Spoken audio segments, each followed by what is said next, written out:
Assalamualaikum Sobat Furkon.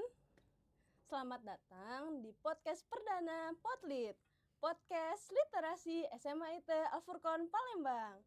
Perkenalkan, saya Nusaibah akan membahas buku fiksi bersama Aldin dan Faiz. Halo Aldin, Faiz. Hai. Oke, untuk pertanyaan pertama, buku apa nih yang akan kita bahas? Jadi, pada hari ini kami akan membahas buku Lord of the Ring: The Two Towers yang merupakan buku kedua dari series Lord of the Ring. Baik, siapa penulis buku The Lord of the Rings ini? Penulisnya adalah J.R.R. Tolkien. Menurut kalian nih, selain The Two Towers atau series kedua dari buku The Lord of the Rings ini, buku apa saja sih yang sudah ditulis oleh J.R.R. Tolkien ini? J.R.R. Tolkien sudah menulis banyak buku lainnya sebelum The Two Towers atau Lord of the Ring Part 2 The Two Towers. Sebelumnya, ia pernah menulis The Lord of the Ring The Companionship atau yang seri buku pertama mereka. Atau buku sebelum munculnya The Lord of the Ring sudah ada buku The Hobbit. Dan sebelumnya lagi ada buku The Silmarillion. Buku-buku ini ditulis oleh J.R.R. Tolkien yang merupakan dan terkenal bapak fantasi dunia modern karena karya-karya dia yang sangat berharga untuk inspirasi dalam fantasi dunia modern saat ini. Oh, keren banget ya. Nah, gimana sih latar belakang dari buku The Lord of the Rings series kedua Two Towers ini? The Two Towers ini berlatar belakang di Middle Earth atau dunianya Lord of the Ring. Dalam singkat, Middle Earth ini merupakan tempat tinggalnya manusia, elf, dwarf, naga, atau makhluk-makhluk lain. Maupun itu makhluk kegelapan ataupun makhluk yang dalam sisi keterangan.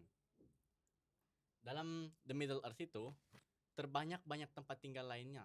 Selain kota-kota, ada juga gua-gua. Gua-gua ini mungkin ditinggali oleh iblis-iblis yang sangat menyeramkan. Wah, serem banget ya.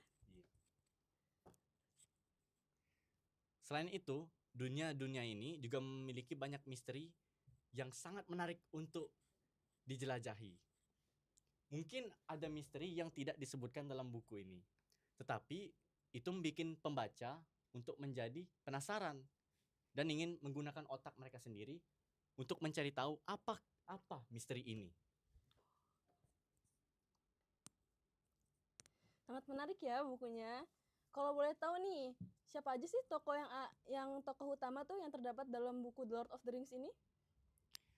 Dalam pertanyaan siapa saja tokoh utama itu, untuk menjelaskannya itu lumayan agak rumit. Oh, agak rumit. Kenapa tuh? Karena kalau misalkan yang dimaksud adalah tokoh yang kita fokuskan, itu adalah Sam, sebuah hobbit, dan Frodo, yang juga sebuah hobbit. Hobbit ini adalah sebuah manusia yang kerdil. Mereka mempunyai hati yang murni. Karena mereka hanya mengejar kesenangan dalam dunia. Mereka tidak peduli atas kekayaan dan hal lainnya. Mereka hanya ingin bersenang-senang. Jika dalam karakter dalam yang luas, karakternya terbagi jadi sisi kegelapan dan sisi yang baik. Dalam sisi baik kita mempunyai Aragorn yang merupakan manusia setengah elf, keturunan manusia setengah elf. Selain itu ada juga Gandalf, sebuah penyihir yang merupakan sebuah mayar. Selain itu banyak juga karakter lain yang dari ras lain. Contohnya Legolas, sebuah pemanah yang ahli yang merupakan adalah sebuah pangeran dari Thranduil, ayahnya. Ia sebuah elf yang tinggal di Mirkwood. Selain itu ada juga karakter yang bernama Gimli. Gimli ini adalah sebuah dwarf. Awal-awalnya Gimli ini bermusuhan dengan Legolas, tetapi saat kita lanjut dengan ceritanya lagi, mereka menjadi berteman. Ada 2 hobbit lagi yang menemani Frodo dan Sam, yaitulah Pippin dan satu lagi namanya saya agak lupa sih. Kalau dalam sisi kegelapan, itu adalah ada Saruman, Sauron, dan para Nazgul. Nazgul ini adalah raja-raja yang terdahulunya sebuah manusia, tetapi mereka terambil oleh kekuatan kegelapan karena mereka ditipu daya oleh Sauron dengan cincin-cincin yang kuat. Dengan kekuatan cincin itu, manusia-manusia ini terpengaruh oleh kekuatannya untuk menjadi jahat. Dan mereka mengikuti perintah-perintah Sauron untuk mengambil cincin The One Ring dari Frodo dan Sam. Nah, kalau alur cerita dalam buku The Lord of the Rings ini bagaimana sih? Alur cerita dari The Lord of the Ring, kalau secara umum, alurnya adalah membahas tentang sebuah persahabatan atau sebuah segerumpulan atau aliansi dari seluruh ras, elf, dwarf, manusia, untuk menghancurkan sebuah cincin kekuatan, The One Ring sebutannya. Cincin inilah cincin utama Sauron yang ingin diambilnya kembali. Cincin ini dapat memperkuat yang menggunakannya dan membuat yang menggunakannya menjadi tembus pandang. Selain itu, cincin ini juga menodai hati atau perasaan orang yang memakainya, menghasut untuk menjadi lebih jahat dengan Serem banget ya. kekuatannya. Iya. Nah, misi dari persahabatan ini adalah untuk menghancurkan The One Ring dengan cara melemparkan cincin ini ke dalam gunung berapi yang nama Mount Doom di sebuah wilayah bernama Mordor, yaitu di mana Sauron tinggal. Misi utama para persahabatan ini adalah masuk ke Mordor tanpa diketahui Sauron, lalu melemparkan cincin ini ke Mount Doom dengan diam-diam. Jikalau cincin ini sudah hilang ataupun hancur, maka Sauron itu akan meninggal atau hancur juga sesuai dengan cincinnya. Kalau dari alur yang lain, The Lord of the Ring, The Two Towers yang kita bahas kali ini adalah buku kedua dari The Lord of the Ring, seri The Lord of the Ring. Buku pertama ialah The Lord of the Ring, The Fellowship of the Ring, yang dimana mereka bertemu satu sama lain di Mirkwood.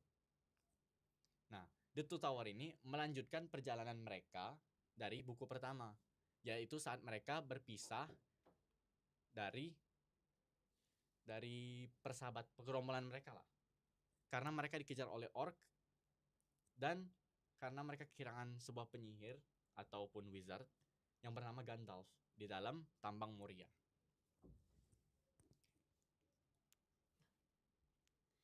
Nah, selanjutnya apa konflik utama yang terjadi dalam cerita ini? Konflik utama dalam cerita ini banyak. Ada juga konflik yang dalam segi umum, yaitu adalah konflik kejahatan dan kebaikan, di mana sisi baik ini ingin menghancurkan The One Ring daripada menggunakannya, karena mereka tahu jikalau mereka menggunakan The One Ring, mereka sama saja dengan yang bernama Sauron. Mereka akan walaupun mereka tidak bisa menggunakan The One Ring ini, tapi mereka tahu kalau kita menggunakan One Ring ini, apa bedanya kita dengan Sauron? Karena seseorang itu tidak boleh memegang sesuatu sangat banyak kekuatan. Nah, kalau dalam sisi umumnya banyak konfliknya. Ada konflik antar karakter yang dimana karakter ini dari awal-awalnya musuh tiba-tiba menjadi teman, atau dari segi emosi di mana karakter ini yang awalnya baik dan ingin menolong, tiba-tiba karakter ini terpengaruh oleh lingkungannya. Nah, menurut kalian ini, apa yang membuat cerita The Lord of the Rings series kedua, Two Towers itu menarik? Bagi saya, The Two Towers ini lebih menarik karena The Two Towers ini sangat menghayati ataupun membesar-besarkan di mana konflik utamanya terdapat di buku ini. Saya menyukai buku ini karena tidak seperti dua buku series yang lainnya, di mana yang pertama ia lebih ke manusia menolak kejahatan, dan buku yang terakhir di mana itu ada peperangan-peperangan besar di mana kebaikan pasti akan memenangi kejahatan. The Two Towers ini menceritakan, dia lebih menyimbolkan bahwa di dalam keputusasaan pasti ada yang namanya cahaya ataupun kesempatan untuk keluar dari kesulitan itu. Contohnya saat mereka perang di dalam Helm's Deep, Mereka mengira mereka wah itu adalah hari terakhir mereka. Soalnya mereka sudah dikepungkan oleh semua orc-orc itu di dalam sebuah benteng belakangnya gunung Helm's Deep. Nah, tetapi tanpa mereka ketahui dapat pertolongan mereka dari sebuah penyihir namanya Gandalf. Dia kembali lagi, tapi bukan Gandalf the Grey, dia kembali dengan nama yang lain, Gandalf the White. Jadi lessonnya lah jangan putus asa kalau ingin baca buku ini.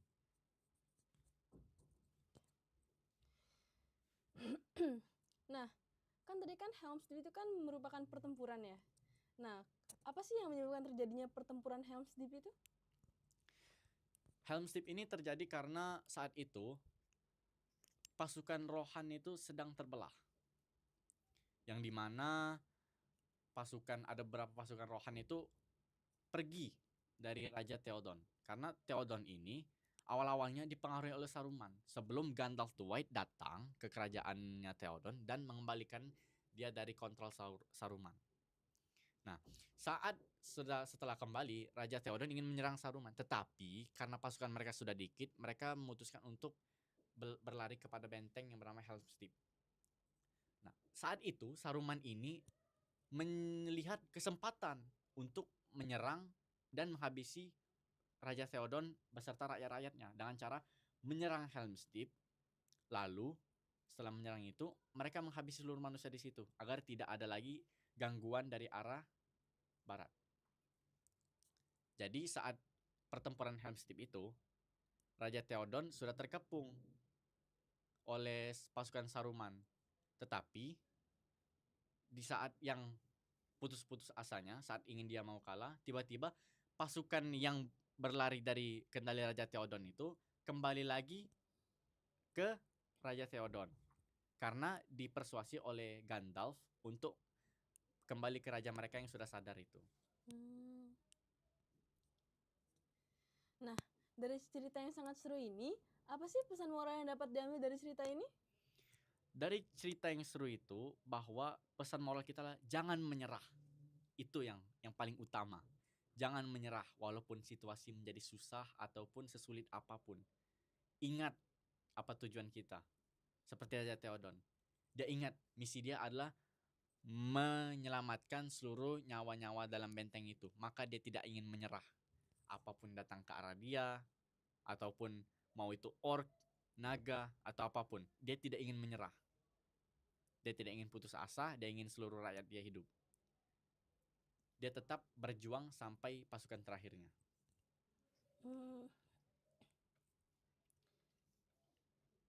Nah, menurut kalian nih, pas kalian sedang membaca buku ini nih, nah, buku ini tuh merasa nggak kayak kita nih masuk ke dalam buku itu, membayangkan semuanya yang terjadi? Oh iya dong.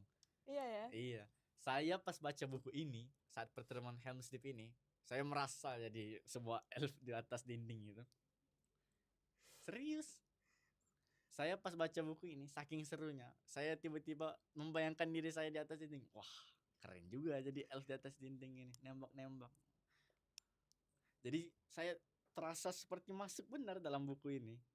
Kayak, wah, sampai bergerak badan saya baca buku ini.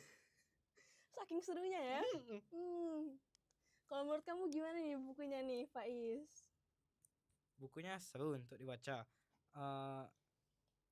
Pas baca itu rasanya kayak masuk dalam dunianya itu, melihat apa yang terjadi gitu. Jadi penontonnya. Nah, mungkin ada lagi nggak nih yang ingin diceritakan lebih lanjut tentang buku ini agar bisa menginspirasi untuk membaca buku ini karena seru atau gimana? Buku ini lebih seru daripada 2 buku yang lainnya. Namanya Lord of the Ring The Two Towers. Saya rekomen. Menurut saya kalau ingin membaca, coba untuk dibaca yang dalam Inggris, bukan translasi Indonesia. Karena versi Inggrisnya ini dia lebih terasa poetik ataupun lebih seperti bersyair atau berpuisi setiap dia berbicara. Dan alurnya lebih lengkap daripada menonton ataupun yang Indonesia, mungkin translasi Indonesia itu saya belum baca soalnya translasi Indonesia. Mungkin agak kurang ya. Soalnya kata orang itu dia nggak sepoetik yang Inggris, nggak sebersyair-syair yang Inggris. Mungkin karena itulah lebih baik kayak yang Inggris ini. Nah, mungkin itulah pembahasan singkat kita mengenai buku The Lord of the Rings series kedua, The Two Towers. Nah, dari cerita ini nih kita tuh dapat melihat perjuangan ya, kayak kita tidak pantang menyerah seperti pesan moralnya tadi. Memiliki keberanian, kesetiaan, dan tekad untuk terus melangkah meskipun menghadapi berbagai kesulitan. Terima kasih banyak ya sudah mendengarkan podcast kami. Sampai jumpa di pembahasan buku berikutnya. Assalamualaikum warahmatullahi wabarakatuh. Dadah.